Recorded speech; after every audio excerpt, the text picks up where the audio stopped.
Welcome to She Chose Joy with Melanie, where we discuss all things love, freedom, wellness, and joy. I'm your host, Melanie Foote-Davis, also known as the Soul Whisperer.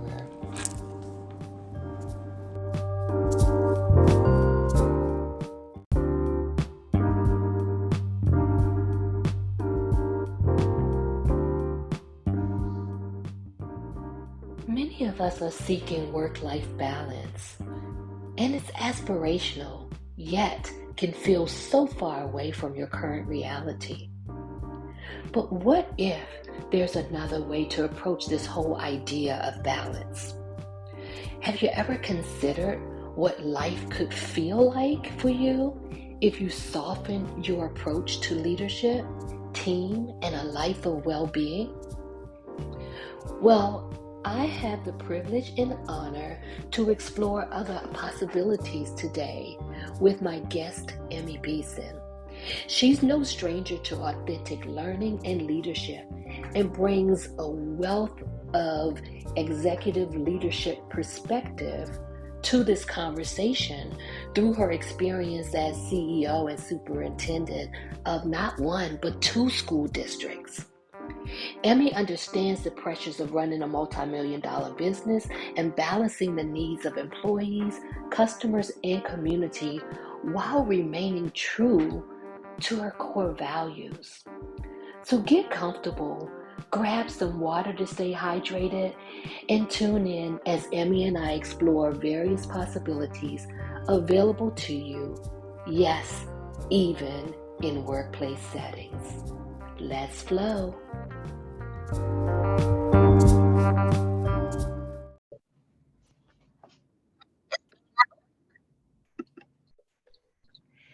Hello there, Emmy. Hello, how are you? Thank you. Welcome to She Chose. I can't even talk today. Welcome to She Chose Joy podcast. Thank you so much for creating space for me today. This really Absolutely. means a lot. Yeah. Yeah, absolutely. I'm so glad to be here. And I think this is such a unique opportunity because usually you're on the other side of the podcast. Today, you are the interviewee for our discussion. Yeah. This is like the thought of it is just I've been excited about it the whole time. And I'm just looking forward to it. So, you know. Wonderful. Yep. So I'm grateful to be here. Melanie, we know each other just through coaching work. Mhm. Especially in leadership space. And we've had a really wonderful opportunity. Well, I'm speaking for myself. I said we, but I have had a really wonderful opportunity of getting to know you more and learn from you, both as a coach, but as a human being, and also in a vantage point and a view of the world and of leadership and of life that you bring to the work that you do. And so I'm really excited to kind of dig into that and give our listeners an opportunity to know more about what makes you tick, what are the things that you think about, and how do you bring your joy and your passions to coaching and supporting leaders. So I wondered if you would just start the podcast by telling us who you are and about what brings you joy. Ooh, who am I? I am so many things, right? Um, um, I am a mom. I'm a daughter, a sister, a friend, right? Um, a coach. I'm a honey. That's what my grandbabies call me. That's my grandloves call me honey, and they're my honey buns. Um, but the part that, like all of those things, in every part of all of those things, at the end of the day, I am a truth seeker, a a very curious person who really likes to. I'm like constantly curious about. I wonder what makes her tick. I Mm, wonder how they got there.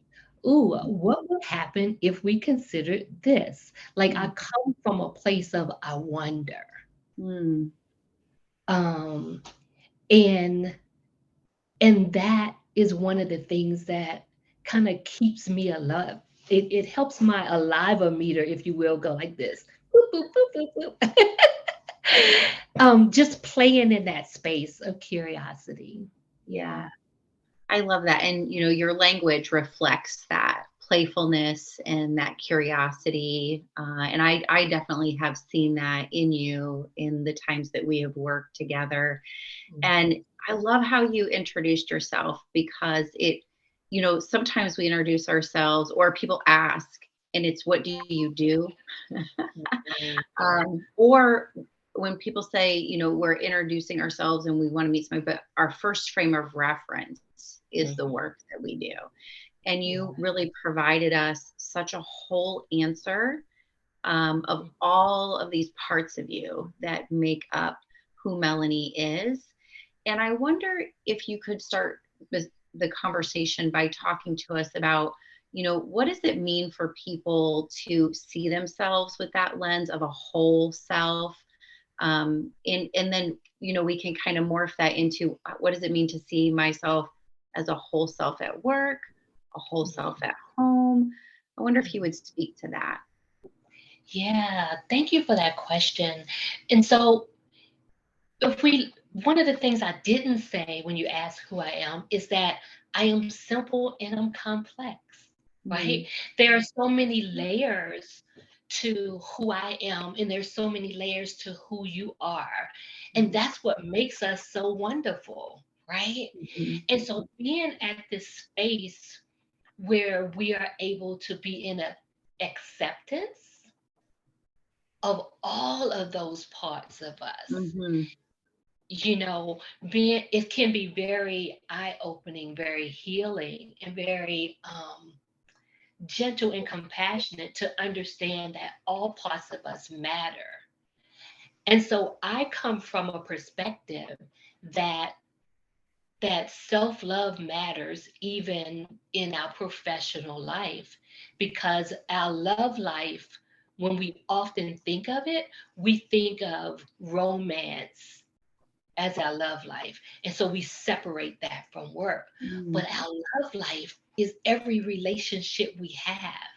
And we have a relationship with food, with mhm, money, with our families, our friends, our colleagues, our degrees, our home, our bodies, mhm, right? Our God or higher power. So every part of our life is a relationship. And how we honor that is, it makes the difference in whether we remain whole and stay well, or if we're coming from a place where we're feeling um, restricted, um, tired, exhausted. And so, yeah, so all of that matters when we go to work, because that's a relationship too. mm. Gosh, that's such a unique way to look at this idea of wholeness. And I think, I mean, I would be challenged too. Many of us would think about relationships, and that's our personal lives.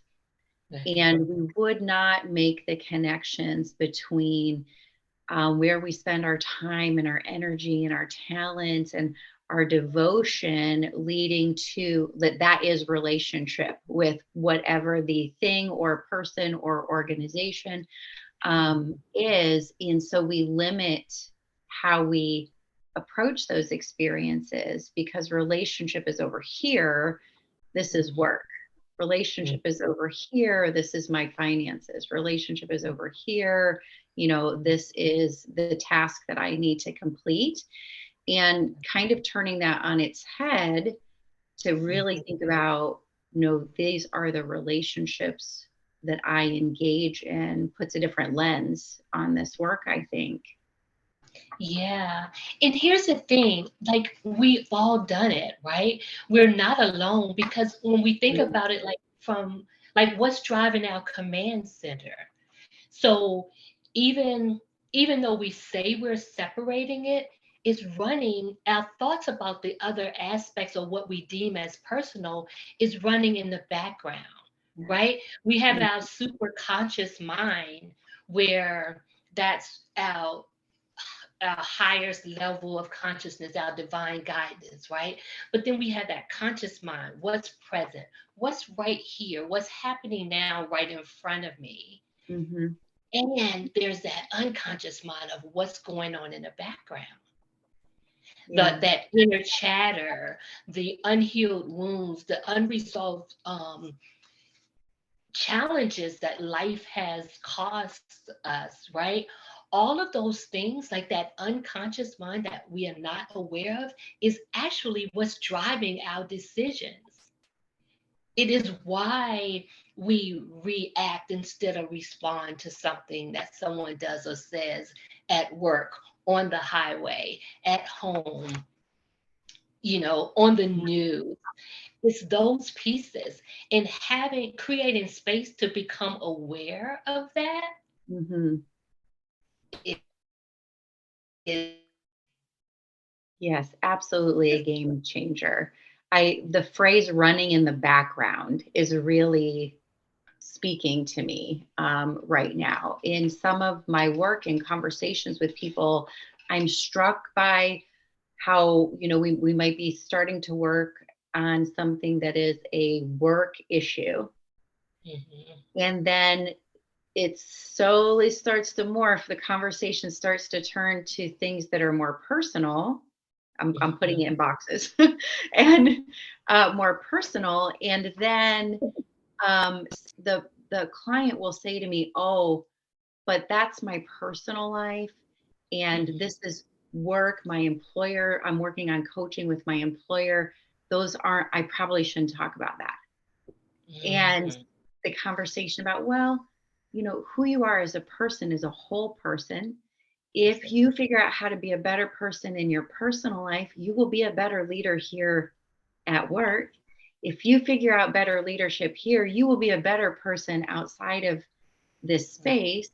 So I love that running in the background in your analogy when you're talking. It makes me think a colleague of ours uses the phrase harmony Yeah. when we start thinking about how we balance our lives. And the phrase was like, can I have harmony between work life and work life balance and those things coming together? But you have a unique view of even thinking about what is work life balance in that phrase. Can you talk to us about that? Yeah, I personally don't like the phrase, to Mm-hmm. be honest, because it's putting it, the more what we're saying is we're putting work first in a sense, and we're not even conscious of it again, right? Right. When I prefer, because I love the word harmony too, and so I prefer to look at it as harmonious living, Yeah. right? So if I think about the scope of wellness, it's like, where's the harmony? And the harmony is going to look different from day to day because we don't live life one day at a time. We live life one moment at a time. And so Mhm. being able to have this awareness about what's happening and where's that sweet spot between where I am and what I'm experiencing and where I'd like to be. Like, where do I need to be at my highest and best self? Where can I find that space where I'm grounded and can make a conscious decision about my next step? Mm. And so when we're thinking about work-life balance, many of us are thinking it's going to be even. Right. For those who are listening, I'm using my hands like a scale. Life is not going to be even.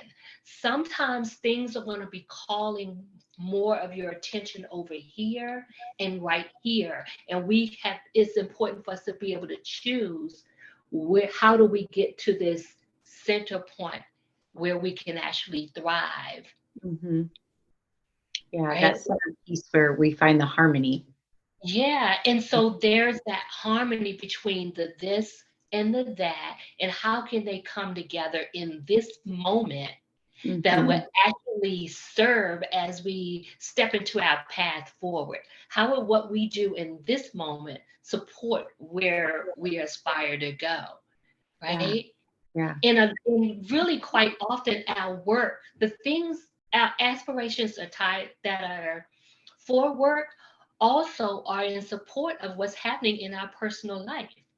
We want the high salaries to support the life we want to live in our personal life, to provide for our families, to contribute to, our philanthropic efforts, to give back to our communities. All of the things that we do at work, the things that we're going for to get to the paycheck are in support of the life. So why not flip it and look at life and see how to use the way we work to Mhm. support that? Absolutely. And that experience when you're at work, when you've understood those life values and you've understood who you are as a person, and then all of a sudden the decisions that you make at work like are illuminated, right? I know this decision leads me to where I want to be, or this decision is aligned with my values. This is good for my life. This is good for the life of those I'm in relationship with. Or, ooh, it is not. And this is not the life and the values that I want to represent, because you got really clear about the Yes. importance of the life side of things. It strikes me particularly that we could have executives listening, Mm-hmm. and people in leadership positions, leading teams, corporate America, medical, education, whatever, and people are listening, and this is resonating with them, right? The experience of my purpose at work is somehow not lining up with who I think I am, or I'm trying to figure out who I am and what my values are and how that shows up at work. I feel fatigued. I am exhausted. I don't know how to do all the things that I'm supposed to do and get it done well, right? And feel good about it. So some of this is resonating, but that feels really like touchy feely. That feels like stuff that you talk about with your girlfriends. Like, that's not executive leadership issues. I know you and I don't think that. So what would you say? What would you say to somebody who's listening? Like, I hear you, but I don't know what to do with that in my corporate culture. Yeah, I would say I hear, let's even just listening to words that we use, right? So I hear you, but we've already created a limit. When we say but, we're limiting our opportunity for something different, right? Mhm. So what if it's I hear you and I'm curious to know more. How can I tap into that, play with this, and shift what I'm experiencing that I don't want into an experience that I do. So I hear you, and again, instead of the but, I hear you and I'm curious because underneath there is a part of you that is. Mhm. And so I invite them to know that you're not alone.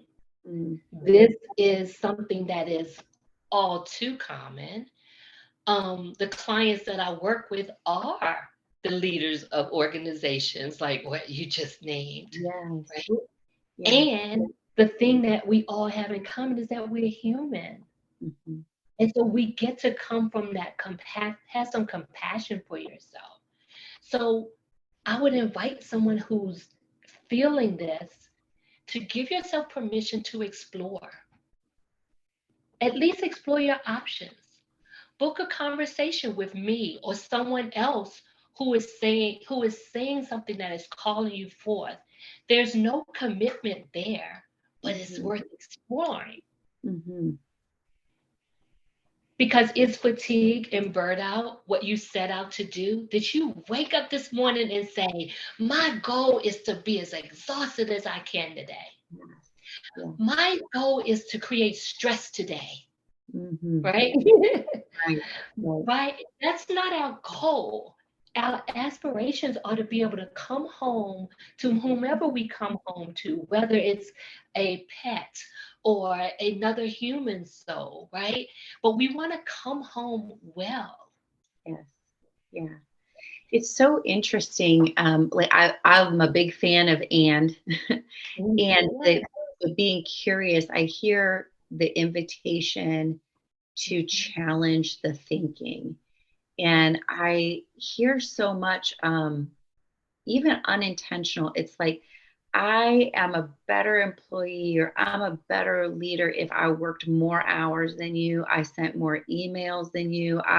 You hear the conversation, you come in Monday, oh, well, I had to work 10 hours this weekend to get this work done, or I only got 4 hours sleep last night because, and our culture has built this overwork and lack of harmony almost as a merit badge of our, that's how we're finding our value and our honor. And I hear you in the end really inviting people to challenge maybe the corporate perception about leadership. Yeah.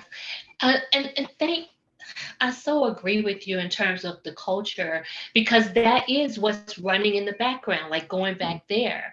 And Yeah. we're saying we're placing value on that hustle culture. Mm. And I agree with you, like the merits, that's where we get our acknowledgement from. Like she worked tirelessly to see this project through, right? Yeah.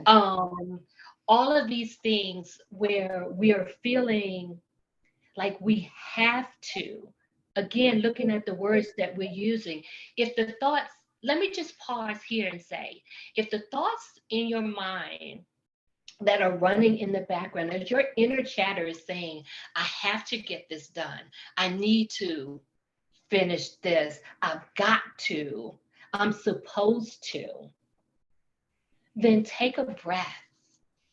Mm. Like pause for a minute, explore that. What is it about this that I feel like I have to? Who told you that? Where did you get that from? Does this feel good to you? Or is this generating stress? Right? So, what if we even change that language? Because the moment we say, I have to, I need to, I should, then we are in, like, we're inviting in judgment, pressure, sometimes guilt if we don't do it, shame if we don't, right? What if we say, I get to, I choose to, I'm blessed to. Right. And then you do the parts that you are consciously choosing to, and you explore how to delegate the rest. One of the ways we get to come more alive, you heard me earlier mention what sets my alive-o-meter off, is really looking at what are the aspects of our life, including work, that energizes you? And what are the things that are life draining? That's information we can use. So we don't look at it from a place of complaining and saying, this is so stressful. Oh, this just wears me out. Oh, it's just too much, right? Because we really do have capacity. It's just how we find space. When we find that harmony, that sweet spot that we talked about, we realize we have more capacity than we thought because we are choosing differently, right? So when you tap into what makes your aliver meter going off, and you tap into your team's strengths and what gets them excited, leveraging that to have them do the parts that are draining for you, and and and maybe reallocating the parts that are draining for them to someone else where they get to be excited about it. And that's when we get to have this harmony again within the team. Yeah, I love how you started with the individual and what the individual can get curious about, and what questions the individual can ask themselves to bring their own awareness. And then as I do that and I get better at that, then I shift to my team and I can apply those same tools and questions there. So, I wonder, again, I'm playing the role of the listening executive, and I'm hearing all of this thinking, gosh, this makes sense. I know that these are needs and struggles in my own leadership. And really, if we're paying attention, oh my gosh, we see this in our team. We see this in the people that we bear some responsibility for. And you started into conversation around what could happen with a team, what really excites them, what energizes them, how things could be redelegated. I wonder, could you give some examples of questions or conversation that would happen in a team coaching session where a leader has said, yes, we are all struggling to figure out our whole selves in harmony. We have good work to do, but we have to take care of ourselves and our team so we can take care of our organization. What might be some of the questions you would explore or topics you would talk about in a team coaching session? One of the first things I would do is invite them to get grounded for a minute, to just take a breath, right? And then invite them to play. Let's just play for this a minute. I know we're in a quote unquote work setting, but who says work can't be fun? Right. So again, exploring. So we create this sense of safety where you have permission to feel and you have permission to share without your ideas being shut down or judged. Like no one gets to be wrong here. And we just play, let's just throw some things at the wall, right? So a question could be, how can we make this easy? Like work doesn't have to be hard. Like it has to be hard is also a belief system. That's just one perspective. There are millions of other perspectives there, right? What would make life easier for you? Have you ever dreamed, like just dreamed about it? If you thought about what your ideal work day looked like, what would it entail? How would you start your day? What kind of activities would you be doing? What are the things that you do at work where you lose track of time because you're just so in it that you're in flow? What are the things that you lose track of time because you spend time over analyzing it, and like you spend more time over analyzing or stressing about it than you actually do implementing or executing the act, fulfilling that task, right? Those are all indicators because someone else in the room is like, oh, but I enjoy doing that. Right. It's so much information in there when we give ourselves permission to just play. And even ask,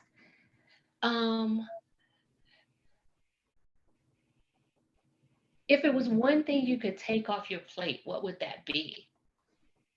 And how would you like to use that time instead?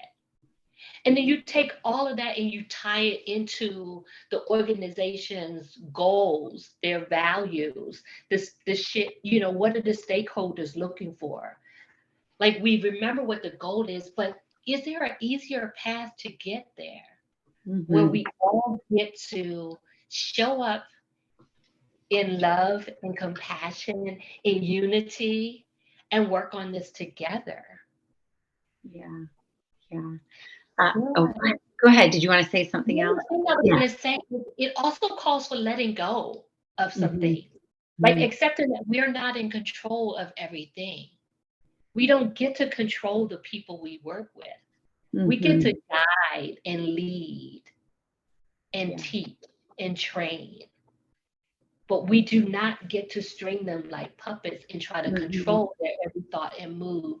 And when we let go of that, it opens up space for people to show up as themselves without feeling like they're at risk of losing their opportunity. to stay to in this role.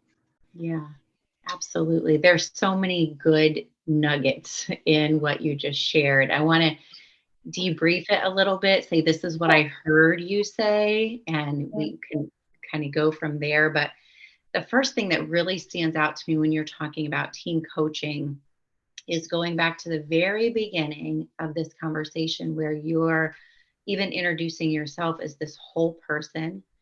And what does it mean for you to be a whole person? You talk about all these different relationships and honoring of values and the thing that gets your Aliva meter going, right? And in having been in leadership for a long time, I have heard people share great words, but then when we talk about training or coaching, it becomes very rigid. It becomes like, this is the formula. And so people automatically see our hypocrisy, that we said all these good things, but then we run the show opposite of the good things that we just said. And so I really wanted to point out that what I heard you say about setting the stage for coaching was just so aligned with who you said you were as a person, what you believe for your work, what you believe for other people's experience with harmonious living, because you started with like, we're getting grounded. We're just going to take a breath and be in this moment. You talked about it being playful. This is an experience that eliminates stress. Oh my gosh, we're going to a team coaching meeting. What is going to happen to us? No, it's playful. We're taking the stress away from that, creating an opportunity for people to be safe and bring their whole selves to the conversation, which I imagine takes a few conversations as people get more comfortable with, oh, this is allowed. I'm allowed to be my whole self here. So that alignment was really beautiful. But also, right there for a moment, when you talked about like it's going to take time, that's the other thing too. Having the grace to know that we've been doing it this way for years. And so it's going to take a moment for everyone to readjust and to build that trust that this is actually going somewhere that could be yummy. That we're going somewhere where this could be a magic moment where we have greater impact. So having space for that to happen is important too, right? Yeah, absolutely. I'm glad you made that point about team coaching. I talk about muscle memory. You know, we just make decisions based on our muscle memory. This is how we were raised in this business or in this organization. And you're really asking people to stop and bring awareness to the why. Why do we do what we do? Why do we do it that way? All the motives behind it, so that over time we might create a healthier environment for our people. And that takes a while. So time is that's a great key to this conversation.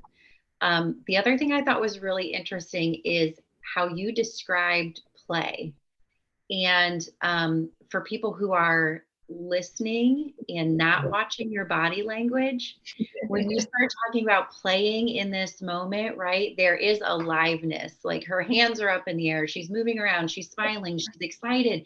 We're going to play. And I was like, okay, what is play? Well, play really is research and data collection, right? We're asking questions, we're digging deep, we're collecting the data of our team, but nobody wants to come to a meeting that's where we say we're going to get together for team research and data collection. Your reframe, and then the way you pose the questions, they are lighthearted, they are sincere, they are safe. Speak if you want to. You don't have to speak right now if you don't yet feel ready to. And I loved, we're going to throw it at the wall and see what sticks. We are not solving this issue in our 145-minute meeting, right? And so we're playing with these ideas and we're seeing what's bubbling up. And I felt like that becomes a great invitation. It becomes a place like, okay, I could explore this. Yeah. It might not sound like what we do in a leadership meeting all the time, but yes, there is hope in this, and I could explore this. Um, I also really appreciated how you were talking about the questions you would ask, but then the conversation is really the interplay among the team members. They learn about each other. They learn, oh, you're really good at this thing that I hate doing. And they can restructure life because of their communication and interplay, knowing each other at that deep harmony level instead of knowing each other by job description. Yeah. And that's, oh, that job description thing, that's another area of opportunity, right? Mhm. Because sometimes, we'll hear like, well, that's not in my job description, so I don't want to do that. Or Yeah. that's not in my job description, but I would love to do that, Yes. but it's Mhm. not assigned to me, right? And so well, it's not weird, but this playful thought came to mind just now. It's almost like Wife Swap, that show Wife Swap. Yeah. Like we get to switch roles, like parts of our tasks. Yeah. So we don't necessarily switch the whole role, but we get to play with, well, you take this piece and I'll take Mhm. this piece, and let's see how that works together to get us, to this common Yes. goal. Yeah. And it's like, what if we approach it like today? Let's see what we can fail at, because that means we took a risk to try something new and Mhm. explore what hadn't been considered before. Right. Right. And it could even change the way we do performance reviews from what needs to be improved to how can we leverage your strengths to really make this pop or grow, like to advance the movement, if Yeah. you will. Yeah. This is such a fun conversation because I just see like all these layers connecting. Again, going all the way back to the beginning relationship. We Yeah. are we are all the relationships that we have, right? And I feel like in this team coaching for leaders, if I am really knowing my people and my people are really knowing each other in this harmonious living, right? Um, Within that team, we are able to move out of regulation and into relationship, the job description, right? You take this task, I'll take this task, right? It moves us away from some of the really rigid living. But now we know each other. We've built trust, we've built safety, we've built communication inside of our team. And we are a better functioning team because of this knowing, this Yeah. relationship, instead of you stay in your lane, I stay in my lane. This is when this gets submitted to me. And of course, production and performance is important. Yeah. That's not what we're saying. I love in your description, you said, and this is all tied to the vision and mission of the Mhm. organization. What do the stakeholders want? You're still producing that product, Yes. but we're doing so in a way that brings me joy, builds my relationships with people, causes me less stress, allows me to lean into my strengths. Yeah. Um, yeah, that sounds magical. Yeah, it's like as a leader, we also get to model it for it. So we can't, it's not fair for us to ask our team to be forthcoming and to play and to share, right? And we're not willing to show that side of ourselves as well. So Mm-hmm. that belief that I have to be, that again, that language, I have to be rigid, I have to be stern, I'm supposed to be, or they may not respect my role, all of those beliefs, it also gets to take that pressure off of the person in that leadership role Yeah. to say, where is there room for me to breathe here? Mm-hmm.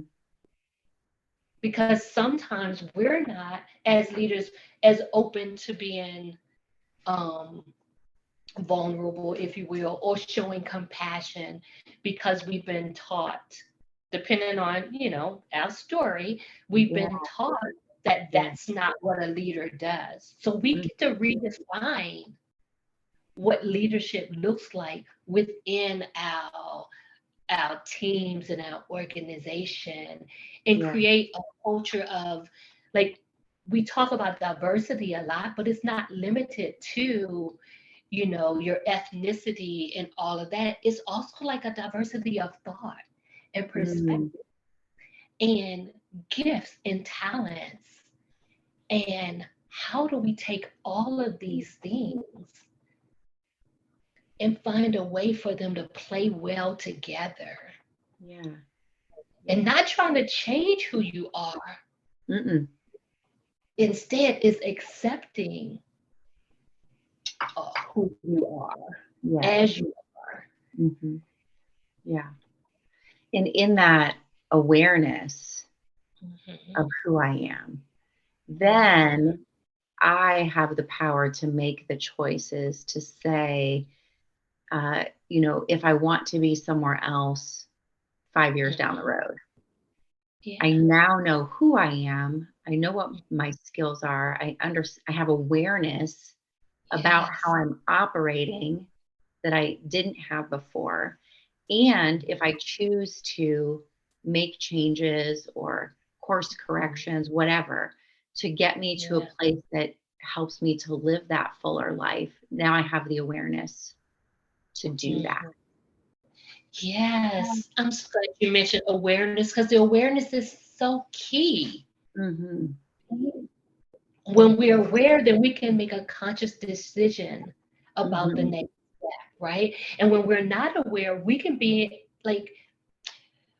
so in it that we normalize the pain that we carry, and we Yes. tolerate it to a point that we don't even recognize it as pain anymore. Yes. Yeah. And and I mean emotional pain and physical pain. Sometimes we Mhm. don't even know it until someone touches that tender spot, and Yes. then they bring forth the awareness. For an example, getting a massage. And Mm-hmm. the massage therapist is like, when they touch you, feel that tenderness, and you're like, ooh, Yes. that's, be careful there. Or they're like, wow, there's a knot here. Yeah. You've been carrying that knot, holding this pain, like storing it in your body, Yes. and you've grown such a high level of tolerance for the discomfort of the stress or whatever that is, that you don't even notice it anymore. Yes. Yeah. And so we get to be aware and just move out those stress points, smooth them Mm-hmm. out, Mm-hmm.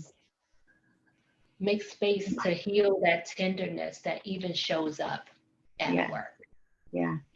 Yeah. And I'm so glad that you ended the sentence like that, in the space that shows up at work, because I could almost hear the corporate leader mind Mhm. saying, "Oh, here we go into personal pain."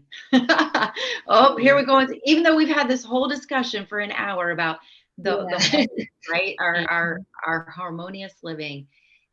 But the point is that who we are and what we carry with us shows up everywhere we go, personal Mhm. life and our professional life. And when we figure out how to be better human beings at home, we are better leaders at work. When we're better leaders Yeah. at work, we are better human beings at home. And so that analogy of the massage, the thing that we're carrying around that we don't even know, it does affect us at work. It does show up in our workspace. Yeah. And Absolutely. here's the thing, like you mentioned earlier about what someone's aspiration may be for 5 years down the road. When we Yeah. have when we have this healthier environment and able to bring our whole selves, then we learn how to advocate for what we're Mm, looking for. We learn how to be able to communicate to those who can mentor us and guide us. We can share our aspiration, and then they can help to set you up for success, Yes. right? Whether that's cross training and all of these other things, because that's another belief too. That the side note with the cross training is there are many times we've set it up where it's the only one. Well, I'm the only one to do this, Yes. but when we're sharing as like mentoring and helping to guide and lead and teach others how to do some aspects of what we're doing, we're not only helping to set the team up to function well in the case of your absence for whatever that may be, because Mhm. life is still happening while the That's right. company is going, right? Yes. It also builds the confidence Yes. for them to grow or see that how they can grow within the same company and be Mm. an asset to a team. It strengthens their confidence too. Yes. Yes. And then we have a stronger team member. Yeah. Yes. And the confidence goes both ways because you get to feel good about teaching them that. And Hmm. when you see them grasp it Yes. and do well with it, you get to know that you contributed to that. Yes. And they get to, like, everybody wins. Absolutely. Absolutely. So we're thinking of leaders who are listening to this podcast. Mhm. Um, they've stuck with us this whole time, which means, yes, this is resonating. They're thinking, I get this. I see the places in my life where I live harmoniously. I see the places in my life where things are not aligned. Um, I don't see all the places, but I'm feeling conflict, right? I feel the fatigue. I don't know exactly what it is. I don't have the level of awareness that Melanie just talked about, but it's in there. I feel it. I know it. I'm stressed out. I lead other people. I see it in them. And, earlier you said I would invite the leader to get away from but we don't do that at work and say, this is how we're feeling. This is what I see in my people. And what if we began Yeah. to engage, right? Be curious. What should a leader be looking for in an executive coach who is really going to bring this level of whole person awareness to the work? Because I imagine there are some hangups around, well, this is what I think an executive coach should be or should look like. Mhm. But if somebody's really going to do the work that you've talked about, bringing our whole selves and then letting that transform the leader and the team, what should we be looking for in an executive coach? Hmm. That's a loaded question. So I'll come, okay, I'm coming from my own experience. Sure. There may be companies or organizations out there. My background is I've been in leadership roles, right? Mm-hmm. And in life in general, and in the companies I've worked with, right?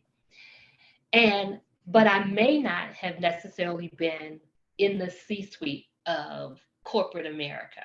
That Right. may not have been the role I played.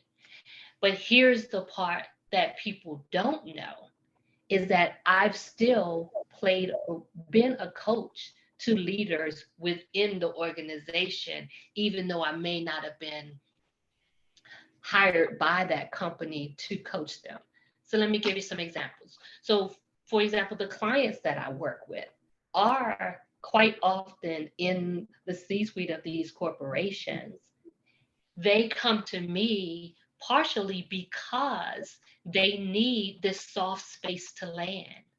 They need a place where they get to disrobe, remove the cape, remove the persona of who I am expected to be, who I'm supposed to be, and they get to just go. And they get to be the whole person in a Mm-hmm. space where we get to get back to the core of why they do the work that they do, why they chose this company that they work with, why they feel so connected to the mission of this company. And we get to connect back to who they are at their core, realign with their values, and then make some new choices to honor themselves so that they can come from a place, they can lead from with compassion, empathy, and it can be value-based leadership, not fear-based leadership. Yes. Right? So I still am working in corporate America indirectly, like behind the scenes, because I'm already working with their leaders and they're showing up at work and creating change and having impact and leading differently because they have done the work. Mm-hmm. And another example would be in the organizations that the companies that I have worked for, there have been times when, as an observer, because I observe a lot, I sit back, I witness, I assess the situation, I see what's going on. I have been known to pull my leader aside to as request a conversation and then share. Here's what I observed, and here's the impact it had on me. Here's what I noticed in the way it impacted on the team. Mm-hmm. Are you open to talking about another way that may have been helpful? Yes. Right? And then that person, then I have become that person who supports the person that I support, that I report to.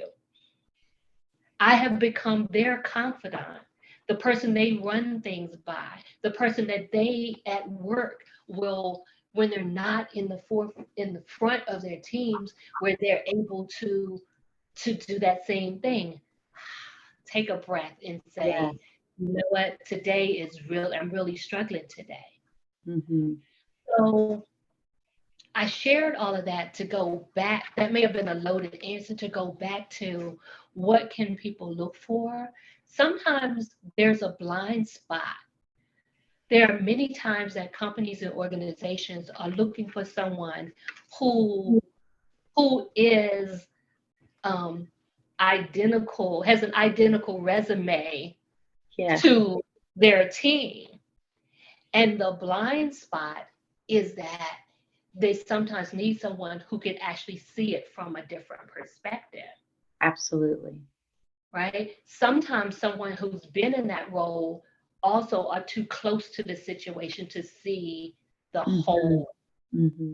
view, because they also still they're at risk of still being tied to the beliefs that led to the overwhelm and the burnout in the first place, Yes.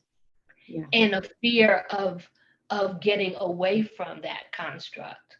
And so I am going to make this about me for for another moment, because here's the power in that. I know that I come from a different space. I know that I come with a different perspective, and I know what I've been placed on this earth to do, right? Why am I okay with saying that? Because whoever is listening, you know too. You know, or you have some idea, there's been evidence of why you are here and why you matter too. And it's important for you to accept that it's okay for you to own that. Mm-hmm. It helps you tap into your leadership from a more confident place, because you get to own the parts of you that some may not understand, but know that there's room for you in this world too. There is room for you to take up space. There's you have permission to take up space here. Mm-hmm. So you don't have to edit who you are as a leader.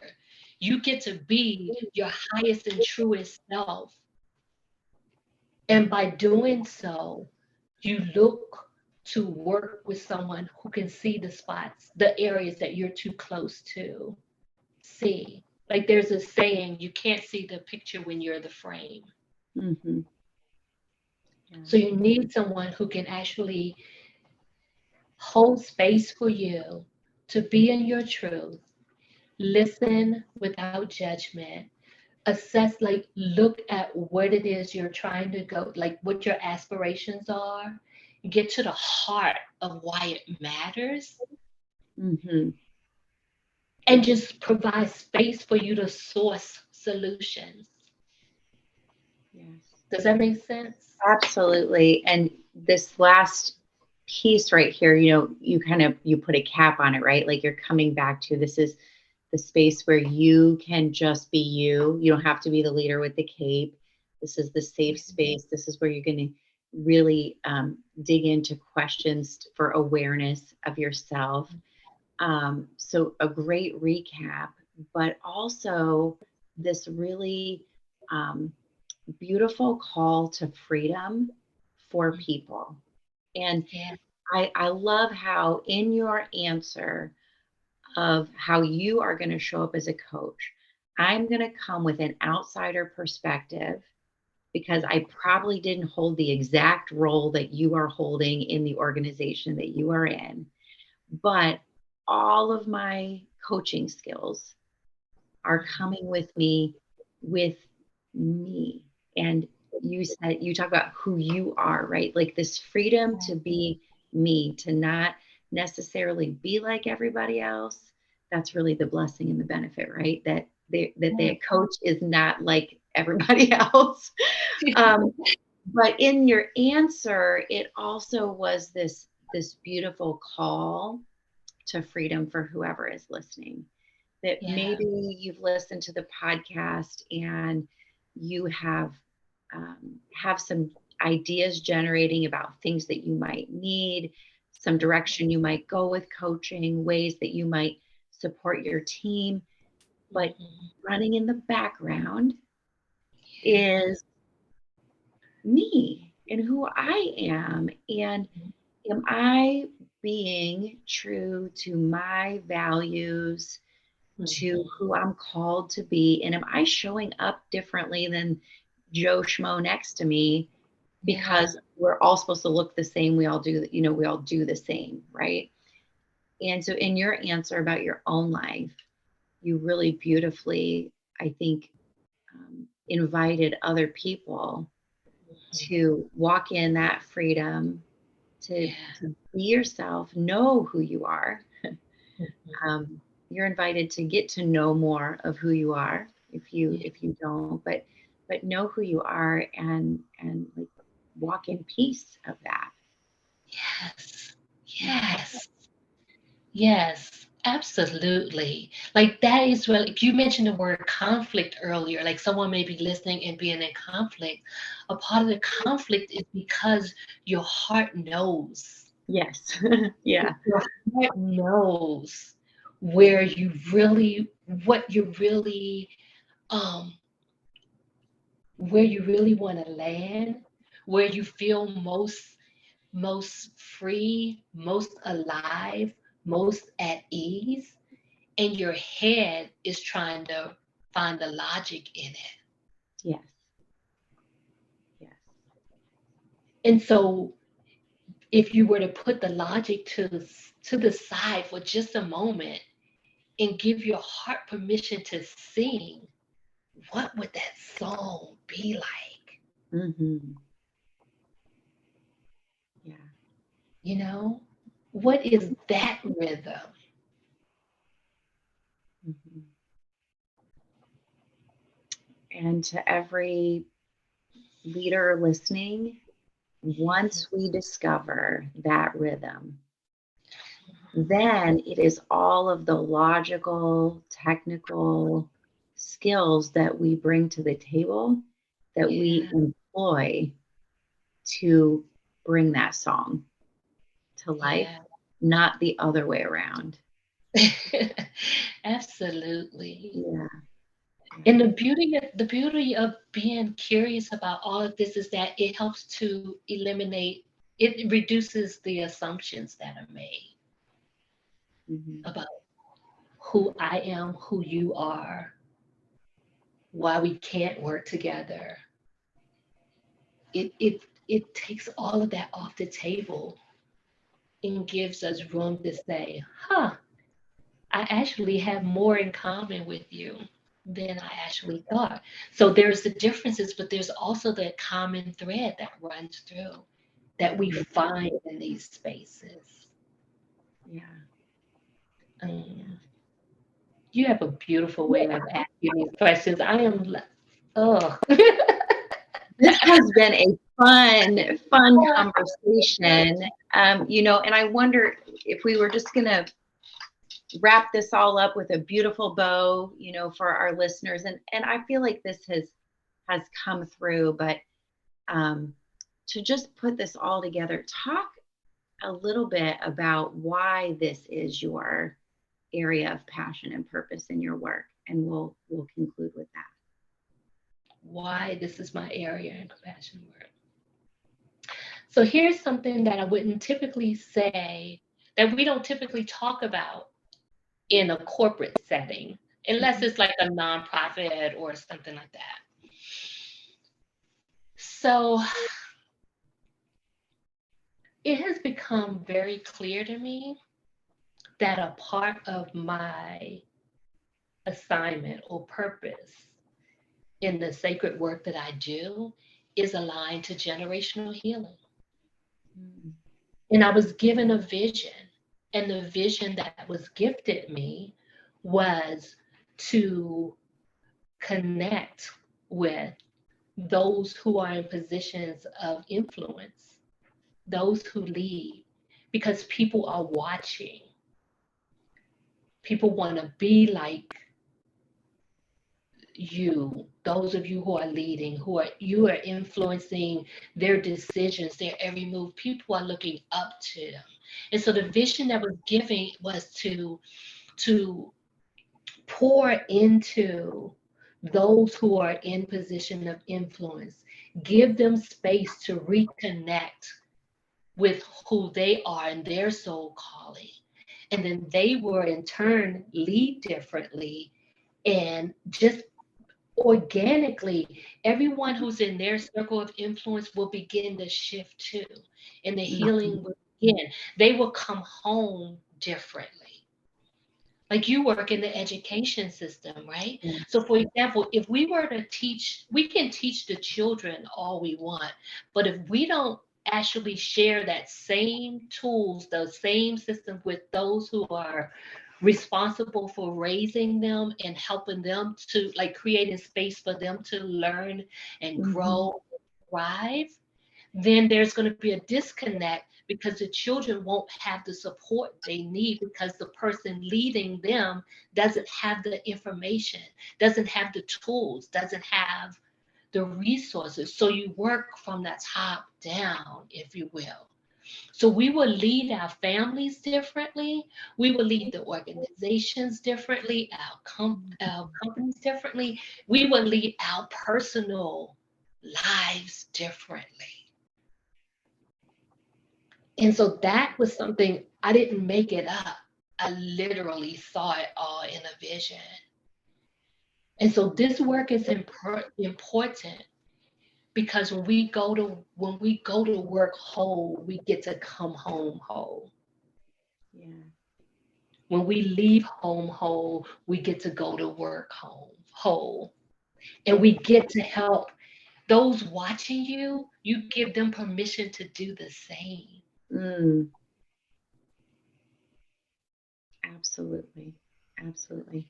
I think that is a fantastic way to end our time together. That could be our our mantra for the day, that when you leave work whole, you come home whole.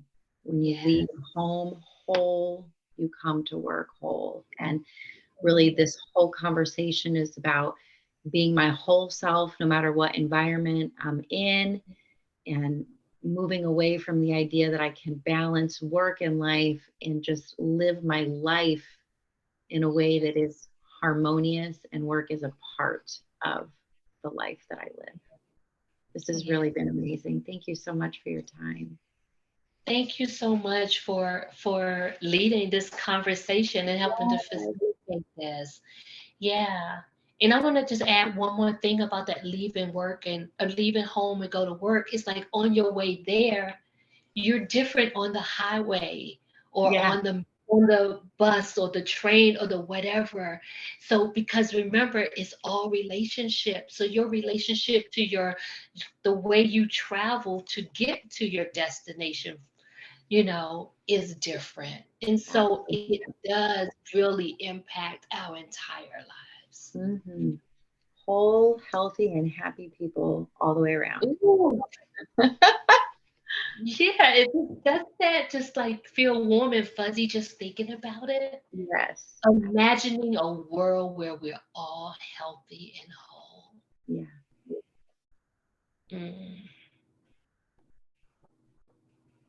Thank you, Emmy. Oh, thank you so much. Thank you. It's been wonderful. Yeah, so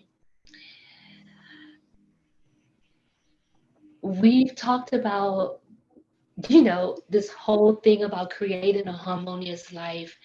And so for my listeners out there, know that your freedom lies in your decision to say yes to who you are, yes to what you want, and yes to what you stand for. Will you stand for a shift in perspective